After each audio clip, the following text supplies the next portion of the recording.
Hey everyone, it's Ivan, kitbadger.com, here to bring you another gear review, and today, talking optics, this guy right here, which is the Primary Arms Cyclops 1X Prism. As I just mentioned, this is in fact a Prism Optic, so let's start there. What does that mean? If you think about a conventional red dot, you have basically a pane of glass and an emitter projecting a dot up onto it. And usually that piece of glass, it's coated with some stuff so that little red dot will show up brighter. Consequently, you end up with some different tints looking through it, but those tints are actually what makes that dot appear brighter to your eye. So in turn, you can use less power and then you get more battery life out of it. So that's how that works. This is not that. This actually has basically shaped lenses that you're looking through, but it is 1X. So if you think about an ACOG or something like that, where it's fixed 3 power. This is fixed 1 power. And looking through it, while there is illumination, which we'll get to later, you have an etched reticle. So for me personally, that's where this, being a actual prism, really shines. Depending on your eyes, this thing is amazing. Personally, I have a slight astigmatism. So looking through red dots, it's never really a clean little red dot. Usually it's some sort of little starburst, something along those lines. And this alleviates that, because rather than just projecting a little LED light onto a lens where it can bloom out depending on your eyes, this, you're actually looking through a etched reticle. Like the glass itself is etched, like pretty much any other rifle scope. And you can adjust it, of course, to your eye. This thing has definitely served me well in the countless times that I've used it on the range, competition, across the board. First time I used this was actually down in Texas, 2019, when I competed with it in the tactical games. Prior to that, I had competed in 2 other tactical game events, and I was using a RMR on a ScalarWorks mount. Projected red dot onto a lens. I made it work. I came in second in the elite division, I think, on both of those games. But when I went down to Texas, I took this. It didn't magically make me a better shooter, but it definitely helped. And where I saw this really help my performance was in an event. It was pretty early on the second day, I think. So early in the morning, it's cold out, 3-mile run, in kit, plate carrier, all that stuff. Climb up this tower, shooting from underneath basically a helo body from like old Huey. And with that, being cold out, being really hot internally, breathing hard, my glasses were fogging up. So I ended up just raising them up and I was still able to get my hits. The reason I was able to, though, is because it was an etched reticle. If I try and do that with a red dot, like my eyes aren't terrible uncorrected. I just like super HD vision with them corrected. But being able to look through and like try and see your target at like 200 or something with a blurry dot versus looking through a nice clean crisp reticle, huge world of difference. And real quick, on the note of the ScalarWorks Leap mount, I will say I really appreciate what Primary Arms does. As an optics company, they sell optics, and you can get optics with mounts, i.e. this actually comes with a mount. It'll mount on your 1913 rail, and it has a couple different spacers. So you can basically run it really low, like on an AK, something like that, or you can raise it up, some sort of AR platform. But rather than making some sort of proprietary mount, they make stuff that actually fits other mounts that are actually serviced in the aftermarket. So to that end, ScalarWorks, pretty much all of your different mount, this particular, the Primary Arms Cyclops, will fit pretty much any of your like aim point T1, T2, that footprint. So pretty much opens the door for any mount that you want to use, that you've had good experience with, or if you want, just go ahead and run the stock mount that it comes with. As far as stats goes on this, you're looking at an optic that is about 4 inches long and weight-wise, just under 10 ounces. It has full reticle illumination with 11 different brightness settings. runs off of single CR2032 battery for up to 3,000 hours of illumination on medium setting. Eye box is pretty forgiving, almost 4 inches. The optic has cap turrets. Inside it has half MOA click adjustments, pretty distinct clicks, which is definitely nice. The field of view at 100 yards is about 76.3 yards. And it is type 3 hard coat anodized. In addition to all that, it uses Primary Arms ACSS Reticle. If you're unfamiliar with that, I think it's a pretty well thought out design.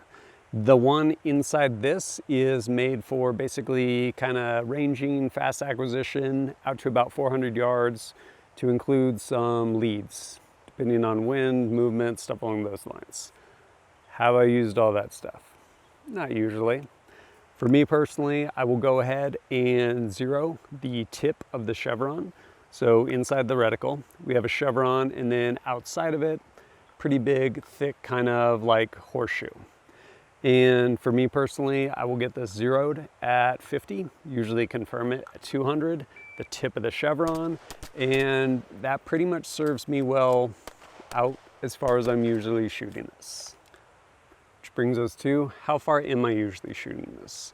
Honestly, a lot of the stuff I do on the range, it's about 50 yards in. And with that 50 yard zero, I find it does a good job for me, especially once I learn my holds. But definitely shoot this further, both in competition as well as just out on the range sometimes.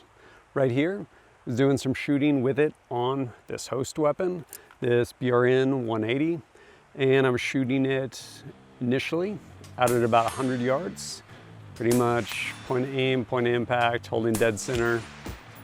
Yes, it'll be a tiny bit off from my 200 yard zero, not enough to matter on that steel. And here it is out at 200 yards. Again, holding dead center, getting the hits.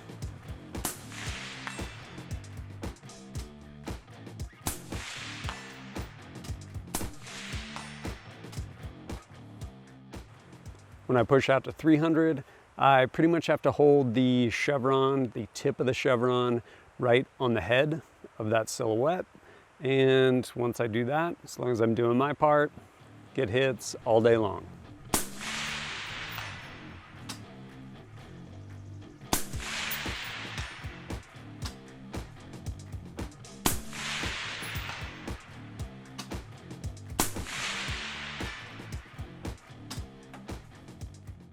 So what does the reticle actually look like though? Here it is right here. Right here we're looking at a IPSC target at 50 yards.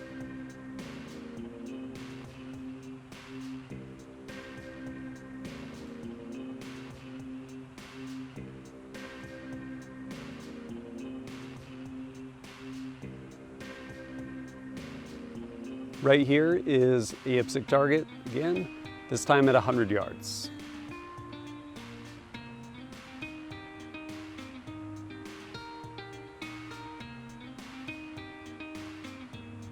Right here is at max illumination.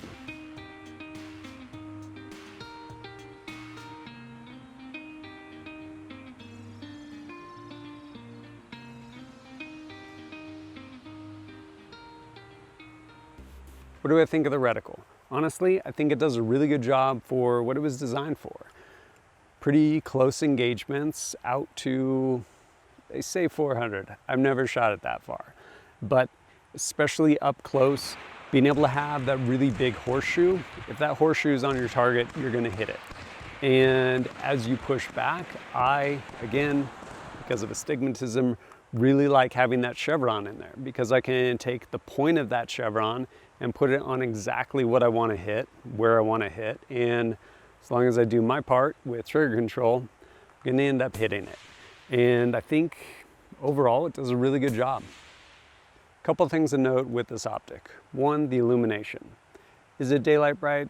I don't think so. Like, you can't make this thing into a fireball to where when it's really bright out, it's like, boom, there's my reticle, but it's etched. And honestly, with respect to the illumination on this, I don't think I've ever, in a meaningful way, actually used this with the Illumination. Pretty much always in competition, everything like that, I just run it dark with the black etched reticle. But if you do want to use it because maybe you low light something like that, as you turn it down, you start scrolling from 0 all the way to 11, or you simply go from 0 up 1, and now you're at 11, you're at max illumination. Again, don't really use it. Something else to be aware of is this optic, because it's not just a piece of glass like your aim point or something like that. There's more going on in here. It's about a 1/4 inch difference. So if you have a absolute co-witness mount, it's going to probably push it up to about lower thirds. Just something to be aware of.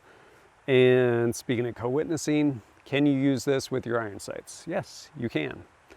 It is 1x, you can use your irons through there. What you need to make sure you do though is that you actually zero your irons through this, because if you zero your irons, throw this on, they will not be zeroed looking through this because it's going through lenses. So put this on, zero your irons, you're good to go.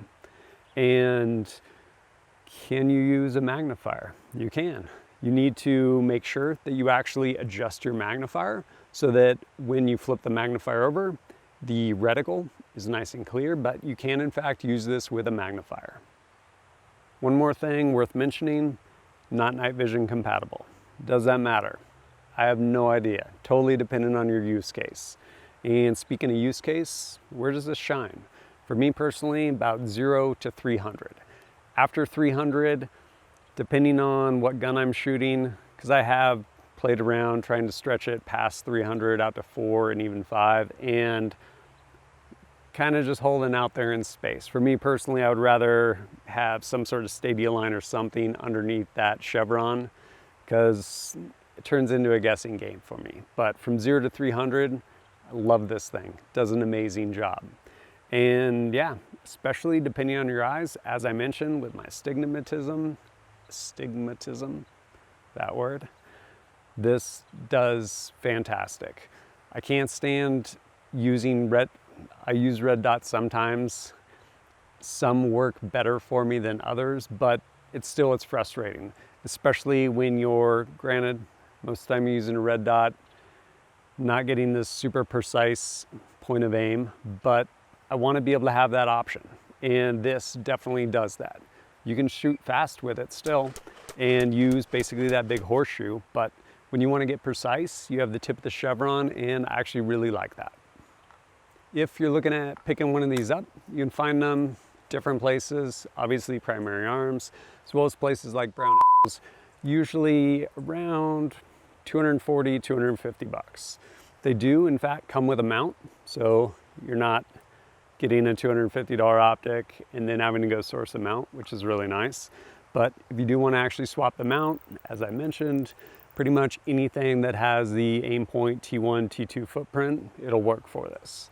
I think there's a lot of value there, especially, like I said, I don't use it with batteries, so it's a non-issue for me. And having an astigmatism, pretty much best thing going that I've found. But if you pick one up, let me know how it does for you. And as always, thanks for joining us at kitbadger.com.